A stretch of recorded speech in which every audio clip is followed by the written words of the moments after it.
I'm David Volk, a voice of the resistance, albeit a strange and funny one. Today's post, I go into the way back machine for Project 2025 protects us from Jar Binks and other threats that don't exist. The funny thing about hate and prejudice is that it makes seemingly intelligent people look stupid. Think about it. One minute you're listening to someone explaining what Albert Einstein meant by E equals mc squared in a way that everyone can understand. The next, the same speaker is telling you that, that the moon is made of green cheese. Okay, that may be a bit of an exaggeration, but these days it wouldn't be so surprising if the speaker tried to convince you that a person who has the same basic genetics and the same brain and body chemistry as you is inferior because their skin color is different. That they can't govern because they walk differently than you expect. That they're going through a phase because they were born male but feel like a woman in a man's body and want to do something about it, but really shouldn't. Or that they believe adding Jar Binks to Star Wars was a good idea. So it is with Project 2025.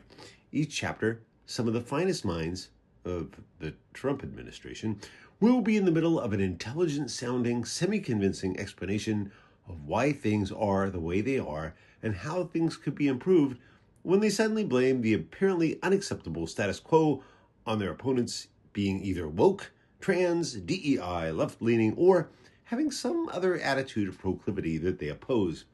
Each time I see it, I ask myself, why is that? Didn't they think their argument was strong enough to stand on its own?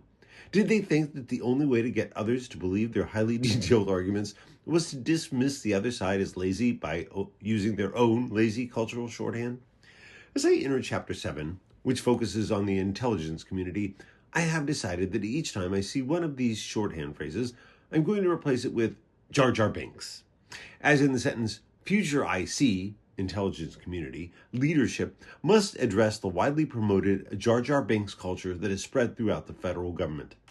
I'm also happy to finish with some posts with the phrase, and we would have gotten away with it too if it weren't for you meddling kids. But only as necessary. Having said that, let's look at some of the highlights of the first half of the chapter, including the not-so-civil war on terrorism, number 1. Simply put, 2025 wants to change an executive order covering how sharing of terrorism information must meet certain standards covering privacy and civil rights. Suffice it to say, the authors probably aren't all that interested in increasing civil rights and privacy pretty much ever. I know. This comes as a great shock. So does the fact that there's gambling at Rick's American Cafe in Casablanca, despite the fact that we're holding a handful of your winnings. 2, grab all the power you can. Yes, it's offensive, but so is a person they want to give more power. In this case, Project 2025 wants the president-elect to be able to choose a deputy director of Central Intelligence Agency, the Central Intelligence Agency, without Senate confirmation.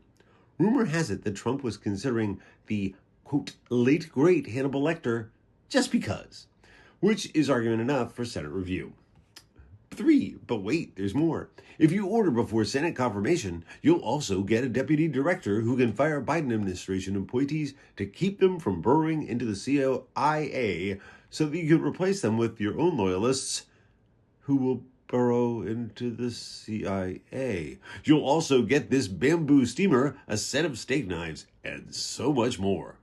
Number 4, the return of Jar Binks. Once the deputy director is finished with that, they should also get rid of any policies that promote what 2025 is calling divisive cultural agendas and unnecessary and distracting social engineering, or what they're now calling Jar Binks. Damn that Jar. He's everywhere. And number 5, a new trust exercise. You know that trust exercise where you fall backwards and hope someone will catch you? This ain't it. Instead, 2025 wants the deputy director and the president to have the right to fire employees who abuse their positions of trust. And what would such a violation entail? Quote, failing to align with the president's intelligence mission. Gasp! The horror. Number 6, and maybe you shouldn't whistle while you work. And don't even think about being a government whistleblower. Not only are those protections a thing of the past, the project wants the president to be able to hunt you to the ends of the earth. As the saying goes, if you love something, set it free. If it returns to you, it was yours. If not, hunt it down and kill it. And the saga continues. I'm David Volk, a voice of the resistance, albeit a strange and funny one.